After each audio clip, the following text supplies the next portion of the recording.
श्री छत्रपती शिवाजी शिक्षण संस्थान संचलित वसंत माध्यमिक व उच्च माध्यमिक विद्यालय के संस्थापक अध्यक्ष गौरवनेते कैलासवासी बाबूरावजी आडसकर यांच्या प्रतिमेला प्रथमतः अभिवादन करतो आणि आजच्या या निरोप समारंभाच्या कार्यक्रमाला सुरुवात करतो। कार्यक्रमाचे अध्यक्ष आपल्या शाळेचे मुख्याध्यापक आपल्या शाळेमध्ये अविरतपणे गेली 31 वर्ष सेवा करणारे आमचे आदर्श शिक्षक आदर्श मुख्याध्यापक माजी मुख्याध्यापक राऊत आर्यन सर यांचंही या ठिकाणी मी स्वागत करतो। त्याचबरोबर सामाजिक कार्यकर्ते मगर युवराज सर केज यांचंही स्वागत करतो। त्याचबरोबर आपल्या केज मधील पत्रकार बांधव अतिशय सरनं त्यांना विनंती केली आणि ताबडतोब आपल्या या कार्यक्रमाला उपस्थित झाले, त्यांचे मी या ठिकाणी स्वागत करतो। आणि माझे सर्व सहकारी बंधू विद्यार्थिनी आणि आपल्या शाळेला लाभलेल्या मॅडम, त्याचबरोबर आपल्या विनंतीला मान देऊन आपल्या उपस्थित असलेल्या आपल्या सर्व दारुळून या ठिकाणी आपल्या विषयाच्या देवशेठवार मॅडम याही उपस्थित झालेल्या आहेत, त्यांचंही स्वागत करतो।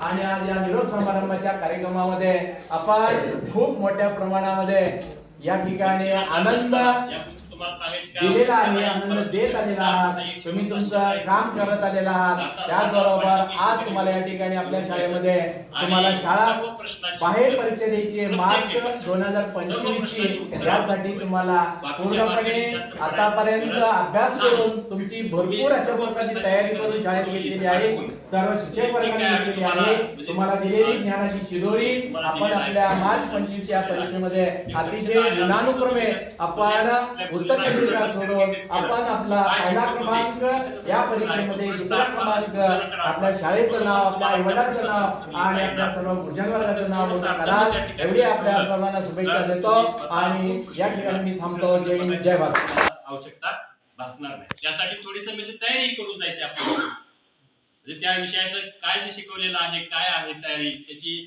तयारी आपण करून जाणं गरजेचं आहे। आणि म्हणून दुसरं कोण काय करतं याच्याकडे आपण लक्ष केंद्रित करायची गरज नाही। आपण स्वतः कुठे आहोत, कुठे जाणार आहोत आणि असं केल्यानंतर काय होणार आहे हेच टार्गेट आपल्या जीवनामध्ये म्हणजे लक्षात घ्यायचंय आणि पुढील भावी आयुष्याची आपली वाटचाल करायची। आणि म्हणून या ठिकाणी आपल्याला अत्यंत तज्ञ मार्गदर्शक वगैरे मार्गदर्शन खूप करणार आहेत। आमचं मार्गदर्शन तर रोजच असते, म्हणून तज्ञ मार्गदर्शक या ठिकाणी आलेले आहेत, त्यामुळे मी काय तुमचा जास्त वेळ घेणार नाही। म्हणून भावी आयुष्यासाठी, परीक्षेसाठी तुम्हाला भरभरून माझ्याकडून हार्दिक शुभेच्छा मी व्यक्त करतो आणि माझं 2 शब्दात आपलं मनोगत आटोपत घेतो। जय हिंद, जय भारत। आयुष्यामध्ये जीवन जगत असताना, आयुष्यामध्ये आपल्या भावी आयुष्य जगत असताना शिस्त ही अतिशय महत्वाची असते, जी की आपल्या गुरुजनांनी आपल्याला शिकवलेली आहे। मग ही शिस्त तुम्हाला लावत असताना त्यासाठी आम्ही सौम्य शिक्षेचा सुद्धा तुम्हाला वापर केलेला असेल, तरी सुद्धा भविष्य आयुष्यामध्ये या केलेल्या शिक्षा तुम्हाला आम्ही बोललेलो असतो, हे सर्व तुम्ही आता विसरून जायचंय आणि आपल्या भावी आयुष्यामध्ये कशा पद्धतीने आपलं चांगलं करता येईल, स्वतःच्या पायावर आपल्याला कसं उभं राहता येईल यासाठी सर्वांनी म्हणजे प्रयत्न करायचे आहे। याशिवाय आपण सांगत असताना, आपलं भावी आयुष्य जीवन जगत असताना म्हणजे दुसरं कोण काय करतं या गोष्टीकडे लक्ष न देता आपण स्वतः काय करत आहोत या गोष्टीकडे जर लक्ष केंद्रित केलं तर तुम्ही तुमच्या आयुष्यामध्ये निश्चित यशस्वी व्हाल, असा माझं वैयक्तिक मत आहे। त्या बाबतीत थोडं सांगत असताना म्हणजे दुसऱ्याच्या बाबतीत म्हणजे थोडंसं कमी जास्त बोलण्यामध्ये आपला वेळ न वाया घालवता, म्हणजे त्यामध्ये व्यस्त न राहता, आणि जो माणूस दुसऱ्याच्या भानगडीमध्ये व्यस्त राहतो तो जीवनभर त्रस्त असतो। म्हणून आपण आपल्या चांगल्या कामात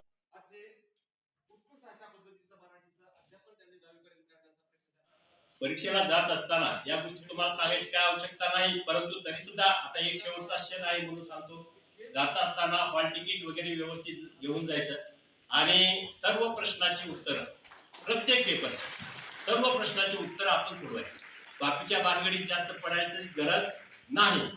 तुम्ही सर्व प्रश्नाची उत्तरं जर सोडवली आठवून म्हणजे जी काय आम्ही तुम्हाला म्हणजे शिक्षण म्हणजे तुम्हाला दिलेलं आहे, सर्व गुरुजींनी शिकवलेलं आहे, हे परीक्षेत आलेला प्रश्न तुम्ही जर म्हणजे आपल्या गुरुजींना जर लक्ष केंद्रित केलं की काय शिकवत होते, कसं कसं शिकवलं आहे, तो प्रश्न आठवा आणि गुरुजनाकडे आठवा.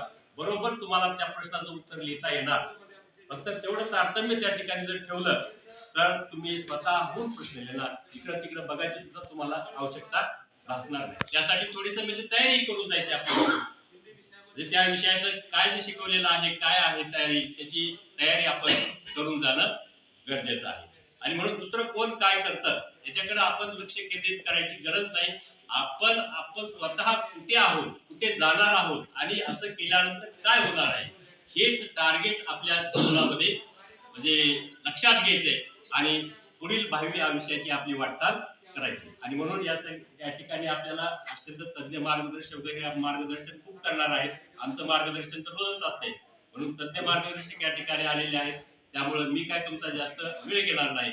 म्हणून भावी आयुष्यासाठी परीक्षेसाठी तुम्हाला भरभरून माझ्याकडून हार्दिक शुभेच्छा मी व्यक्त करतो आणि माझं 2 शब्दात आपलं मनोगत आटोपत घेतो. जय हिंद, जय भारत.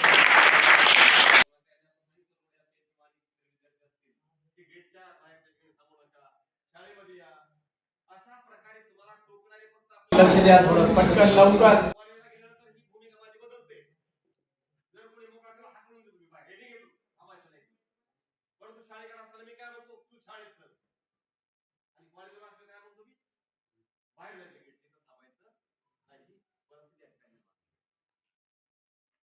सर्व आपण त्या ठिकाणी सर विचार केला.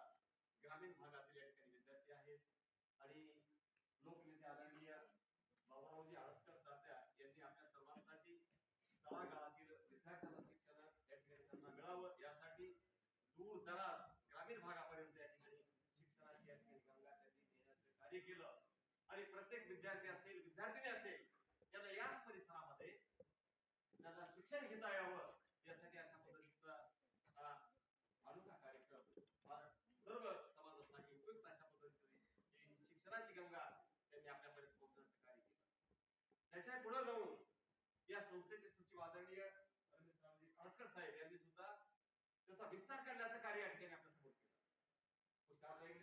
शाळा आपल्या समोर असेल किंवा पाठिंबा आपण पाहतो की नर्सिंग कॉलेज असेल, बी फार्मा असेल आणि सिनियर कॉलेज असेल, प्रत्येक गुणवत्तेच्या प्रत्येक कुवतेच्या विद्यार्थ्याला या परिसरातून बाहेर जाण्याची गरज नाही. ते चांगले मार्क्स घेतील चांगल्या कॉलेजला जातील, ते कमी घेतील त्यांच्या योग्यतेनुसार सांगितलं त्या क्षेत्राकडे त्या ठिकाणी मी बऱ्याच वेळेस त्या ठिकाणी सांगत असतो की आपण प्रवासाला जात असताना सुद्धा अगोदरच त्या ठिकाणी तयारी करतो. तसं आपल्या जीवनाचा प्रवास करत असताना आपण ठरवलं पाहिजे की आपल्याला नेमकं कुठं जायचंय. आपल्याला लातूरला जायचंय आणि बस स्टँडवर गेल्यानंतर बस दिसली की आपण एखाद्या गाडीमध्ये बसतो आणि ती बस बीडच्या दिशेने निघते आणि आपला बस लोक आले की लक्ष देत अरे आपल्याला कुठं जायचं होतं, लातूरला जायचं होतं, आपण चालू कुठं की होता कामा हे आपण ठरवलं पाहिजे. त्यामुळे हे सर्व करत असताना एपीजे अब्दुल कलाम सारखं स्वप्न आपण अशी पाहिली पाहिजे की झोपल्यानंतर ती पडणारी स्वप्न बघायची नाही, आपल्याला झोप न येऊ देणारी स्वप्न पाहिजे. आपल्याला झोप नाही आली पाहिजे है ना. कारण अनेक उदाहरण आपल्या समोर ठेवली. कुणीपेक्षा हिटलर असेल त्याला लावायचं त्याला आईवडील नव्हते तरी सुद्धा तो जगावर राज्य करू शकल एवढी ताकद निर्माण केली. आपल्यामध्ये सुद्धा सर्व काही गुण आहेत, परंतु त्या गुणाचा योग्य पद्धतीने वापर या ठिकाणी झाला पाहिजे. आणि जे आपल्यामध्ये दुर्गुण आहेत जसे केस वाढतात, आम्ही वारंवार सांगतो की तुम्ही कुठं जा असतो तसंच आम्हा विद्यार्थ्यांना फक्त तुम्हा गुरुजनांचा आशीर्वाद हवा असतो. तुम्हा गुरुजनांचा आशीर्वाद हवा असतो.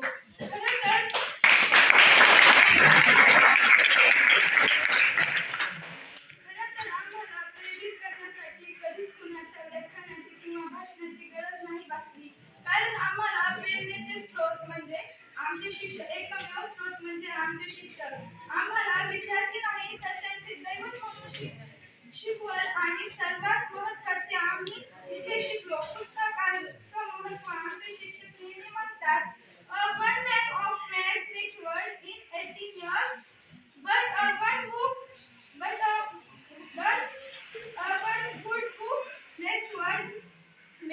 in just 1 second. शाळेला अचानक लागलेला सुट्ट्या. म्हणून सुटलेली शाळा आम्हाला आनंद देऊन जायची. पण आज निरोप घेऊन जाताना रेगाळणारं मन आहे. अब्दुल कलाम म्हणतात, equal to 100 good books, but one good friend is equal to library. परीक्षेला जात असताना या गोष्टी तुम्हाला सांगायची काय आवश्यकता नाही, परंतु तरी सुद्धा आता एक शेवटचा क्षण आहे म्हणून सांगतो. जात असताना हॉल तिकीट वगैरे व्यवस्थित घेऊन जायचं आणि सर्व प्रश्नाची उत्तरं प्रत्येक पेपर सर्व प्रश्नाची उत्तरं आपण सोडवायची. कॉपीच्या भानगडीत जास्त पडायची गरज नाही. तुम्ही सर्व प्रश्नाची उत्तरं जर सोडवली आठवून, म्हणजे जी काय आम्ही तुम्हाला म्हणजे शिक्षण म्हणजे तुम्हाला दिलेलं आहे, सर्व गुरुजींनी शिकवलेलं आहे, ते परीक्षेत आलेला प्रश्न तुम्ही जर म्हणजे आपल्या गुरुजींना जर लक्ष केंद्रित केलं की काय शिकवत होते, कसं कसं शिकवलं आहे, तो प्रश्न आठवा आणि गुरुजींकडे आठवा, बरोबर तुम्हाला त्या प्रश्नाचं उत्तर लिहिता येणार.